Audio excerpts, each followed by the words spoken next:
tudo que acontece no seu universo físico, primeiro aconteceu na sua mente. Se você se limita na sua mente, você se limita na sua vida. Você deixou de fazer alguma coisa na sua vida porque alguma coisa aconteceu aqui dentro. E você, então, mudou a sua perspectiva. O terapeuta, ele trabalha com problemas neuróticos, ele trabalha com problemas existenciais, ele trabalha num processo de 1 a 1. Eu não trabalho 1 a 1. Eu não atendo pessoas individualmente.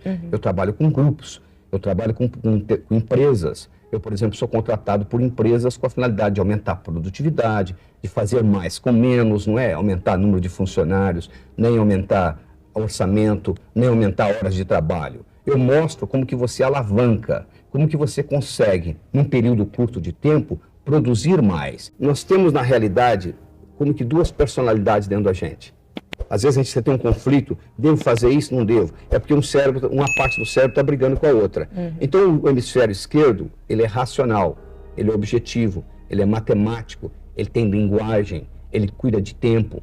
O hemisfério direito, ele é holístico, ele é global, ele é poético, ele é musical, ele vê o todo, ele vê a floresta, mas não consegue ver a árvore. É o pragmático e o sonhador, daí que vem meu livro.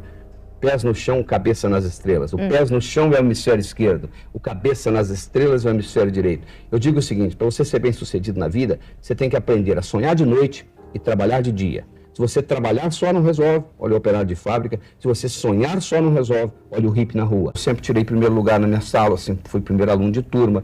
O único concurso que eu entrei até hoje, não fui em primeiro lugar, foi vestibular, onde passei em segundo. Fiz o curso médico todo em primeiro lugar. Saí de Juiz de Fora, fui para o Rio de Janeiro, tinham 100 candidatos, 5 vagas para o mestrado. Do Brasil inteiro eu tirei o primeiro lugar. Então isso aí era uma característica do Laí Ribeiro. Só que depois que eu comecei a estudar profundamente os aspectos intelectuais do cérebro, eu percebi que este know-how pode ser transferido de um cérebro para outro. É como se fosse um software. Eu posso pegar esse software meu e transferir para o seu cérebro. Eu não uso nem 5% da capacidade mental. Eu acredito que eu use mais do que a média. Agora, se você me perguntar, e claro, tem muito ainda para aprender, mas se você comparar o Laí Ribeiro de hoje com o Laí Ribeiro de 15 anos atrás, eu estou usando muito mais, porque à medida que eu ensino, eu também vou aprendendo. Acho que um dos melhores modos de você aprender na vida é você ensinar. À medida que você vai ensinando, você vai aprender. O jeito de você, no Zen Budismo, você aprende uma técnica onde você se torna observadora de si próprio. Então, um dos jeitos de você se tornar extremamente objetiva na situação e saber coordenar o seu raciocínio, e até mesmo usar o seu conhecimento inteligentemente em direção à sabedoria, é você ter a capacidade de ser observadora de você.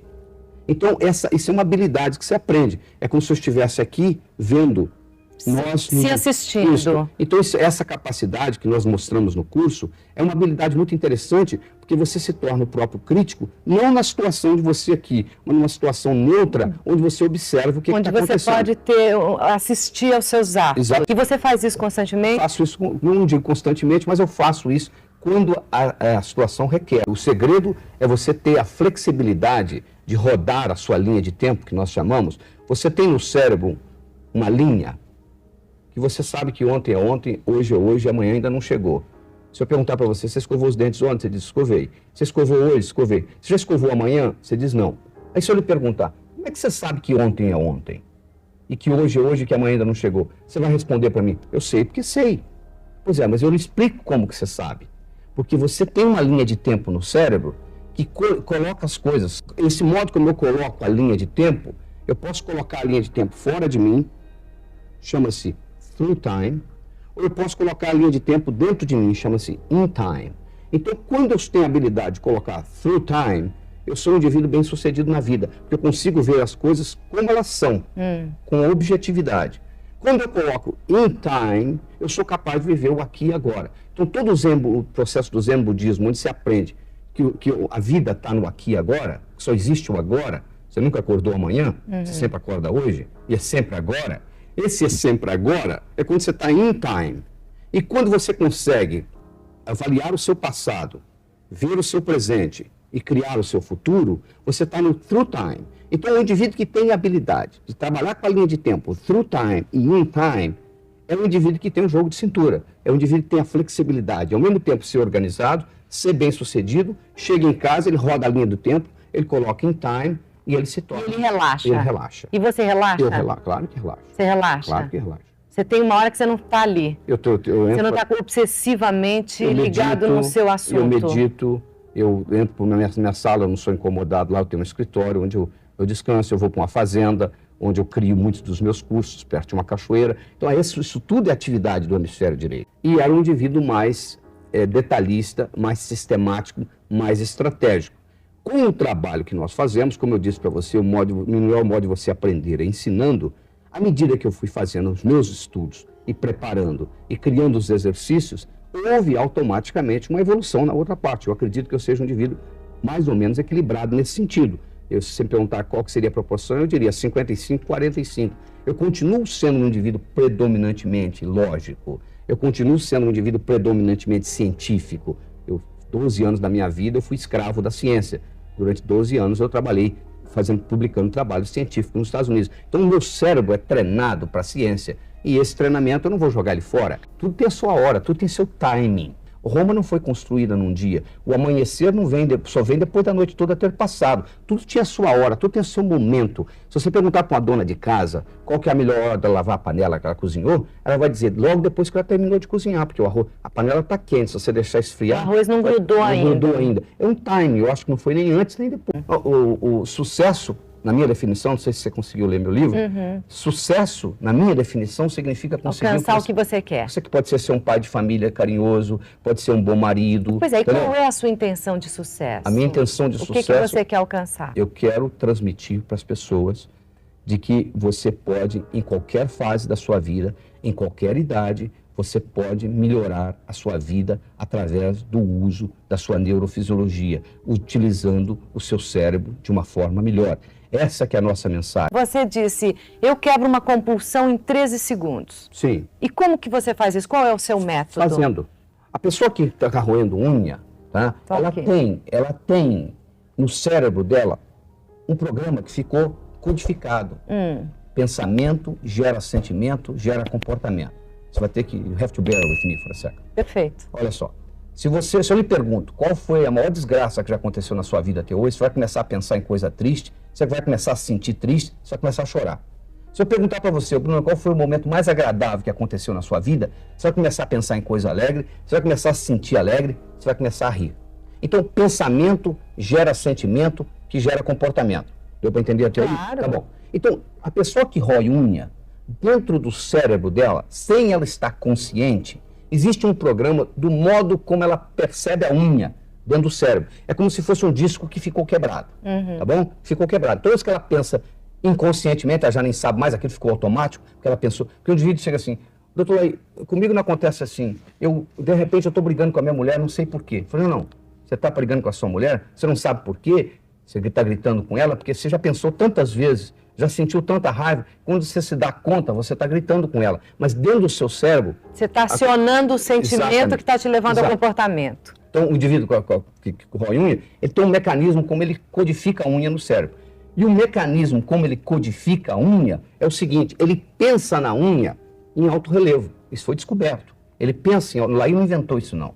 Eu não inventei isso, tá bom? Ele pensa na unha em alto relevo. Então, o que nós fazemos? Nós pegamos um indivíduo, pedimos ele para fechar os olhos e pedimos ele para imaginar ele indo roendo a unha e imaginar, agora ele se conscientiza de que ele está vendo a unha em alto relevo. E ele vê a unha em alto relevo. E eu peço para ele ampliar no cérebro dele esse relevo da unha. E ela vai aumentando, aumentando, aumentando, aumentando. Tudo que aumenta muito no cérebro se torna ridículo. Ou tudo que se diminui muito se torna ridículo. Mas o processo de compulsão funciona o seguinte, você vai aumentando a unha, vai aumentando até ela ficar do tamanho dessa sala, e aquele significado daquele pensamento, gerando aquele sentimento, gerando aquele comportamento, desaparece. Uma mulher bem-sucedida hoje, ela tem 3 opções. Ela pode trabalhar a tempo integral, ela pode descansar, ficar em casa a tempo integral ou fazer meia-meia. Um homem bem-sucedido, ele tem 3 opções. Trabalhar a tempo integral, trabalhar a tempo integral e trabalhar a tempo integral. Você já pensou, um indivíduo chega no escritório e diz assim, ó, nasceu uma criancinha lá em casa, eu agora vou cuidar dela na parte da manhã. Por 6 meses eu não venho trabalhar na parte da manhã. O chefe dele vai olhar e vai dizer, você é louco. Então, o único valor que o dinheiro tem no mundo é que o dinheiro lhe permite fazer coisa que o dinheiro não compra. Um modo de você se tornar espiritual é você ter dinheiro, porque enquanto você não conseguir pagar as suas contas no fim do mês, dinheiro é importante para você. Quer você queira, quer você não queira, dinheiro é importante para você, se você não consegue pagar as contas no fim do mês. Se você não tem problema financeiro na sua vida, você vai se preocupar com coisas mais importantes. Você tem medo de ficar pobre? Não, pobreza é um estado de espírito.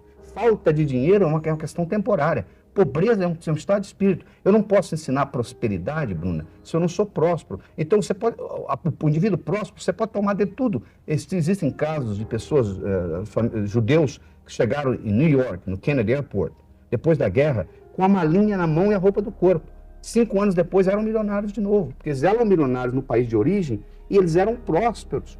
Então, eles ganham de novo no sistema de crença. Então, você, para ganhar dinheiro na vida, você tem que entender a roda da abundância. Você encontra gente brilhante em matemática e não sabe nada de química, ou vice-versa. Você encontra gente brilhante em matemática, em português, não sabe nada de como ganhar dinheiro. É uma tecnologia. Você tem que entender a lei do ganhar, a lei do gastar, a lei do economizar e a lei do investir, que são leis universais, que funcionam em São Paulo, Tóquio, Nova York, em qualquer lugar. Enquanto o indivíduo não entender essas leis, e alguns entendem intuitivamente, isso não é possível. E, além disso, existe um outro mecanismo importante, principalmente no Brasil. O brasileiro tem medo de ser rico, de ser próspero. O brasileiro tem vergonha de ser próspero, porque o brasileiro pensa assim: como que eu posso ser rico num país onde tem tanta fome? Mas, pelo contrário, meu amigo, quando você é próspero, não tem jeito da sociedade não prosperar com você. Você não vai pegar o dinheiro e esconder ele debaixo da cama. Você vai colocar ele em circulação, você vai gerar empregos. Então, é pelo contrário, o brasileiro precisa entender que prosperidade é um direito do ser humano. Todos nós nascemos com esse direito. E quanto mais nós divulgarmos esses princípios, e eu espero que um dia isso seja ensinado no Jardim da Infância, mais o Brasil vai ser próspero. Aí você deve estar pensando, mas se todo mundo for próspero, doutor Laí, quem que vai trabalhar?